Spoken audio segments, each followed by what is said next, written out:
If you're a podcast guest, you want to show up and be a great guest for the host, for their listeners, and ultimately as a representative of your own brand. I think that all of us that are podcast guests are wanting to get into guesting would say, yeah, I want to be that great podcast guest. Well, today I want to share with you what I believe to be the most important thing, but it's not just me. This is actually from the data itself. So I pulled 2,260 podcast guests, some really successful, some not so successful, meaning they maybe did it once and then they quit or it just didn't work for them, right? So I've got two different extremes in this survey, this poll that I did, and I spoke to a lot of them one-on-one even to determine what is the top contributing factor to be a great podcast guest. And that's what I want to share with you today. Hey, my name is Alex Sanfilippo, and I'm really excited to share this with you because, once again, this is from the data. So this isn't like my opinion. This is actually fact as to what contributes to someone being a great podcast guest. You ready for it? Here it is. The research and preparation you put into a podcast before you ever show up as a guest.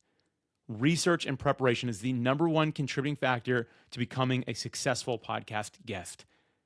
The interesting thing is all those best podcasters, over 1,100 of them were like very good podcast guests, meaning they've been on a lot of shows, they've been repeat guests. We pulled all the data, all the transcripts to figure out like, okay, this group is good. That is the number one thing that they all said in common. It was like, oh, it's the research and preparation I put in up front. Now, when we looked at the other segment of this survey, the people that didn't do it successfully, maybe one interview and they're like, podcast guesting doesn't work, right? Or like they quit prematurely because they're like, this whole thing is terrible. When we asked them, okay, the good people said this is important, so let's just straight up ask them, hey, how much effort did you put in on research and preparation? The answer was almost 100% of the time, zero. I don't have time for that. Like, no, I already know my talking points. I'm already a good communicator. I've already done this. I already know is what we heard. And so like when we look at that, once again, the people that know how important research and preparation is up front, they're doing really well. The people that say I don't need that are not doing well. And again, based on the data, this is the number one contributing factor to what makes a great podcast guest. And so what I've done here for this video, I want to break it down into 12 different steps to help you understand how to get your research and preparation right as a podcast guest so you can show up in the best possible way to be remembered by hosts, listeners, and ultimately have your brand seen in a very positive light. Okay, take some notes because I'm going to go through these things really fast here. I've got it broken into 4 phases, so I'll go each of these through each one at a time. I'll have 12 points throughout it. So number one is the pre-research focus. This is before you ever even think about a podcast. So stop. Stop being a podcast guest for a second. We need to look internally first. This is how you get your mindset and energy really right. You need to first and foremost, the very first thing is look at your internal why. Why do you want to be a podcast guest? What is the reason for you? And listen, this can be somewhat selfish.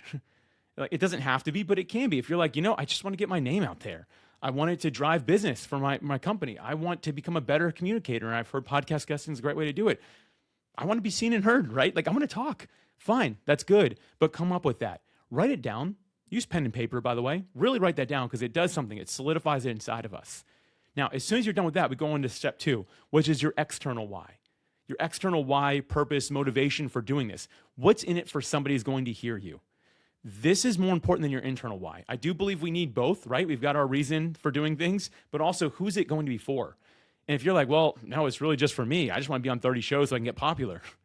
Well, no one wants to hear you so you can get popular. What's in it for them? Why does it matter externally? To the person that's ultimately going to hear it, to the host, to the listener, these people matter in this process. So how are you going to show up for them? And so you got to get really serious about this. And like, if you're like, Alex, I really don't know. You got to do some deep reflecting. Get away from screens, pen and paper only. Talk to yourself. Internally is what I'm doing, but externally, what does this provide to somebody else? What value, what legacy, what step, what transformation does this offer somebody who's going to hear it? Get really crystal clear on this. The more clear you are on this, the better you're going to be able to show up. Number 3, the final point in this pre-research focus phase is to think about your avatar. This is just your ideal fictitious listener. It's not like the blue people or anything like that, right? This is who you say you want to reach. So for me, I went all out on my avatar. My avatar's name is Adam. I've had another avatar named Tiffany, right? These are the people that I know I serve. Only have one. This is 2 different brands at different times, right? And for sake of example, I'm going to say we've got Adam, we've got Tiffany, right? But you need to have just one. Come up with your own name, whatever it might be, right? Who is your avatar? And you want to connect your internal and external why, your purpose, to this individual. So for me, I talk about podcasting and I talk about podcast guesting. So Adam is a podcaster who wants to start getting into podcast guesting to grow his show. Super meta, I know, right? But I know all these details about Adam, and I keep Adam right here right beside my screen. So, listen, use AI to generate an image of what your avatar might even look like, and write like a little story, very quick, so you can weigh everything against who they are. So when we go into these next phases, you always have to be thinking about Adam, about Tiffany, about your avatar. Always have them in mind. So take the time to draft them up. These three things: internal focus, external focus, and then avatar. Getting this right, man, I'm telling you what, this is going to save you a ton of time as we go through the next part of this. So going straight into this next one, this is identifying the right podcast. Not all podcasts are created equal for you.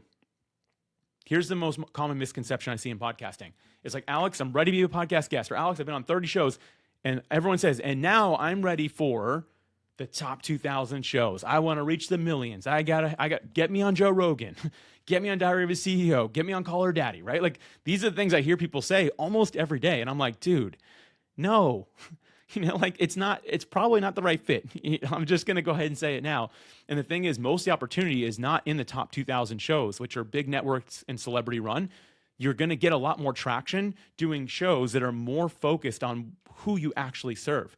And going back to your avatar, ask yourself, if you're like, oh, I want to be on one of these top shows, does your avatar, Adam or Tiffany, whatever you come up with a name, do they listen to that show?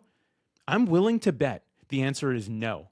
That's strictly vanity. You're going only internal why, reaching more people, right? Not actually serving somebody. Because if you're serving somebody, you're like, you know what? A smaller podcast with the right people is better than one of these big ones anyway. And that is always the reality of podcasting. You will do better on smaller shows than you will on bigger ones. So this next part, identifying the right shows, this is how you're going to do this. I'm going to get really tactful here. So this is my fourth point. Create a reoccurring scheduled time block devoted to finding podcasts to be a guest on. It's got to be reoccurring. It's got to be scheduled. You can't be like, whenever I have time, or I've got 4 podcasts lined up right now, I don't need to do anything. And then you get through the 4 and you're like, oh no, I need more podcasts. You start scrambling, be like, oh, whew, thank goodness, I got 3 more people. Okay, I'm good. And then you're like, oh no, I got through those 3, I need more. And you're like, all these podcasts have been on are terrible. Well, it's because you're rushing. We're going to create a culture of calm. So let's just say Tuesday from 3 till 4 p.m. Go with whatever time and cadence you want, right? But that's when you're looking for more podcasts to be a guest on. Even if you're booked out months, you're still looking. You're keeping that pipeline going. Dig your well before you're thirsty. This is how you do that very proactively, is always be looking, always be scheduling, even if it's far in the future. Number 5, you're going to do a quick quality check on these shows. So the way you do a quality check of the show itself, again, we'll get into the content next, but this is like at the show level, is you want to look, how often are they releasing episodes? Because again, if you're just scrambling, you're like, this one looks good, you reach out, I was like, sure. And then you're like, oh, well, they haven't, I was on it, but they haven't released an episode in a year. I wonder when they're going to release mine. The answer is never. They recorded with you for whatever reason, but they're never actually going to release it if they're a year behind already. And so you want to see, okay, like, you know what? They're recording an episode, or they're releasing an episode every week or every other week, and they've been doing that consistently for years. Great. That one looks like a good one. The other part of this research is you want to see, do they have any traction? Now, what I mean by that is beyond Apple, Spotify, or YouTube, can you find their podcast anywhere on the internet? Ask AI, go to search engines, and basically without directly typing the podcast, look to see if it can come up in any sort of results. Could you find it? Does it social media even, like the podcast social media even come up? Like, what can you find? Do they have a website, right? You're looking for anything. And if you can see that, you know what? Yeah, they've kind of carved out a little piece of the internet for themselves. They've been trying. That's good. They don't need to have like this global brand or anything like that, but they've got to have something. I want to see that's going to go beyond just Apple, Spotify, YouTube, and a few other places, right? Do they have their own ground that they own? Have they taken some sort of ground where maybe someone will be able to find me because of this? This is part of your show quality check that you're going to do. Number 6, you want to actually listen to the show now. Now we're looking at episode quality, because this is going to reflect in your episode if you get picked to be a guest. Now, I know what you're thinking. Alex, I do not have time to listen to a podcast before I even reach out to them. I'm just going to say it. You don't have time not to. And here's why. One of the most common complaints I hear from podcast guests are like, man, I was on the show, the host was awful. I'm like, what do you mean? They talk so loud, they talk so fast, they interrupt, they talk too slow. They kept the episode so much shorter than I thought it was going to be, or they were so long-winded, they went on forever. And like, man, like it just, I hated it. They were terrible. And I never say it because I'm a nice guy, but the reality is that is 100% the guest's fault. If you go on a podcast that you don't like, it is your fault because you didn't actually vet it. So these same people are like, oh, the host talked too fast. I'm like, well, I want to be like, did you listen to the show? Because I already know the answer is no. Because you would have listened, you'd know they talk really fast. Oh, I hate how they interrupted me the whole time. It was so annoying. Like, oh, why can't I find a good podcast? Well, maybe you should listen first.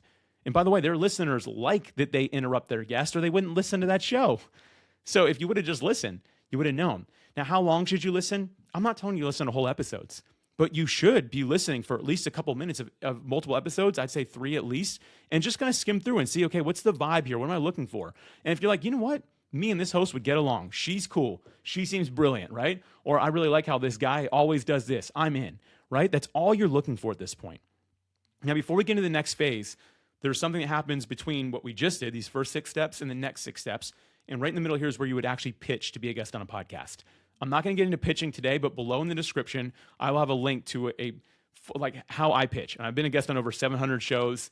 I've kind of learned some things about pitching along the way, so be sure to check that out. But let's just imagine that you have already done that. So you have pitched, and the host has said yes to you being the guest. And now we get into this next part. We get into actual podcast-related research. That is this next phase. So you want to start building synergy between you and the host before you ever get there. And that's the whole idea of this section here. So number 7 is creating that synergy, building that synergy before you ever arrive for the recording. What does this look like? Simple things. What's the host's name? Write that down. What's their energy like? Are they really loud? Are they really quiet? If y'all haven't noticed, I talk loud and I talk fast, right? But if I'm going to be on a podcast where I know the host talks slower because I've done my research, I've done my time, I'm going to slow it down a little bit. I'm going to be a little bit calmer. I'm not changing who I am. I just know that their listeners tune in because they like that vibe. They like that cadence. They look for that slower pace. Again, I'm not changing who I am. I'm just mirroring what I'm seeing with the host. I know the host's name. I know what their energy is like.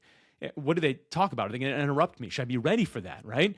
What details do they always want to cover? Like, do they have a question they're always asking about things, right? Like, if they're always saying, hey, do you have any final thought? Like at the end of the episode, I'm not going to show them like, that's a good question, because that's what every guest does. And the reality is it's not a good question. It's just that you weren't prepared because you didn't know they were going to ask it. Show up knowing what's going to happen, right? This is how you start building that synergy from the beginnings, because the host is like, man, this person knows, because everyone else just says, ooh, good question. And you're like, no, I'm ready. Like, I know this is coming up. And sometimes I even answer it that way. I'm straight up like, I didn't want to be over prepared, but I knew you were going to ask this question, because you always do. And hosts always love that. They're always like, yes, thank you. Somebody did some work here, right? Okay. So number 7, start building that synergy with the host before you ever get there. Number 8 is to start building a connection with the listeners before you get there. You do this by showing respect to the host. The host talks slower, you talk slower. The host likes to interrupt, you leave room for them to interrupt. The host is going to ask some repeat questions. You show up not saying, good question. You show up saying, I know you're going to ask this, and here's my answer to it, right? You show up like that, but also you're looking for what the host calls their listeners. Do they have a pet name for them? Example, one time I was on a show where the host always calls his listeners Fire Nation. So instead of me being like, yeah, I think your listeners will really like this, I said, hey, I think Fire Nation, you all are really going to love this. I mirrored that energy in a way that the actual listener felt like, man, I got a connection with this guy. Like, he reminds me of somebody else. Oh, the host that I've loved listening to for the last 3 years, right? That's what you're looking to build. The next thing here, and the final part of this, is to look for the small details about the podcast and how it flows. Part of that can be what I already mentioned, which is the repeat questions. It can be the pet name, the host name, all those things, right? But beyond that, does it start off with wanting to hear your story and then end with some actionable steps you can take? Does it just flow as a story the whole time? Do they like the emotion? Does the host want you to answer a question and talk for 20 minutes? Do they want you to talk for 2 minutes? Do they want you to talk for 10 seconds? Like, what are they looking for, right? You're looking for every little part about the podcast you can, including like, hey, you know what? Their average episode is 20 minutes. I'm going to try to keep it at 18 because I want to make sure that I don't over communicate and over speak, right? You're looking for all these things. When you do this, you can get this next phase really right. And that brings us to this last part. This is the actual interview day itself, right? So like, we've gone through all this, these last 3 points now. I call them the pre-green room preparation. So this is right before you're showing up to the virtual recording studio, in person, whatever it might be, right? So this is it. You want to get your mindset right. We're going to go back to why internally, externally. We're going to think about the avatar. We're going to look through our notes about the host. We're going to look at all this stuff, right? We're going to go through it all. That day, like that you're going into the interview, if you're going to listen to a podcast that day, which you should, but make sure it's only the podcast you're about to be on. And also, I learned this one the hard way. Make sure you're listening at 1x speed. normal speed, because for a while I was like, yeah, I'm going to binge this podcast. I'm going on it in 2 hours. I'm going to go for a walk. I'm going to listen to it. 2x, baby, 3x, woo, you know? And then I get there, I'm like, why do you talk so slow? It's because I showed up not realizing that, oh, they don't actually talk 100 miles an hour. I do, because I've been listening to them. So you want to listen at 1x. And basically, you're not listening to learn necessarily, but of course, if you can find episodes that are interesting, do it. But you're, again, just getting your mindset right about what you're about to get into. And if you're already going to go for a walk, go to the gym, do something around the house, just let it play in the background. Just make sure it's only that show that you're going to be on. So once again, you can really be there. Number 11 is know what you're going to say so you can leave an impact. One thing that I do with this that I think really stands out is if there was another episode that interests me in that podcast, I'll listen to it. And if there's like a key point from it, I'll write it down. Like if it reinforces something I already want to say, I'm like, oh, this guy's good. Or this lady, like she said something good. I'm going to write it down. Basically, I'm going to reference it. But I want to know what I want to say to leave an impact. And so, yes, it might be, I'm going to, one way I leave an impact is by quoting another one of their episodes. That leaves an impact. That leaves an impression with the host, with the listeners. Like they love it. Like this person knows, right? But also, I know the direction I want to go in. So when I get there, I'm not like, all right, I'm down for whatever. Like, yes, I am, but I know where this needs to go to be good for this host and for their listeners because I have done the time to figure that out. Know what you're going to say to leave an impact. I don't mean script it and be like, hello, host. That's a great point. I am so glad that you have me here today because I would love to share on what you just asked me about. You know, it's like, it's nothing like that. It's just like, hey, I know the direction it needs to go in, and it's my core message. It's my story, so I can do this, right? And the final point here, number 12, is to go over your notes from what you've learned about the podcast, the host, and the listeners one more time.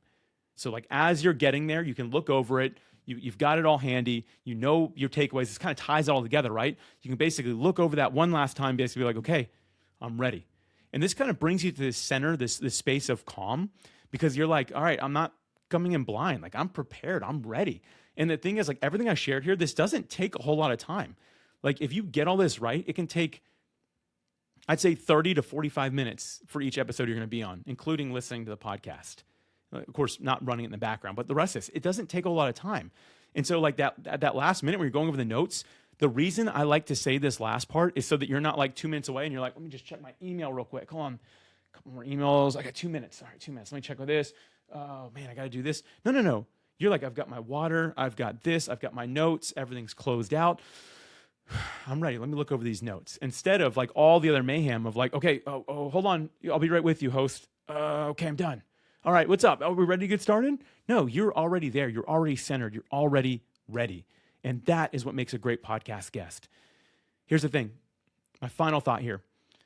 When you and the host end up in that green room, you got to show up with the right energy, ready to just crush it for that host and for their listeners. And open up with a real compliment. You've listened. You've done your time. You can say, you know what? I've been on a lot of podcasts, and I love the way you do this. It really stood out to me. That starts off this recording that you're fixing to do with a great bond, like some great synergy, a great first impression, and give that real compliment. If they love it, maybe even mention it once the podcast starts. And like, hey, you know, all you listeners or whatever they call themselves, like you all know this about your host. They're so good at this, and I'm just honored to be here today. Stuff like that goes such a long way. So again, if you want to show up as a great podcast guest, these are the 12 things I suggest. This is the research and preparation broken down. And again, the top contributing factor to your success as a podcast guest are these 12 things according to some of the best podcast guests in the world. I hope this was super valuable for you today. Thank you so much for spending this time with me.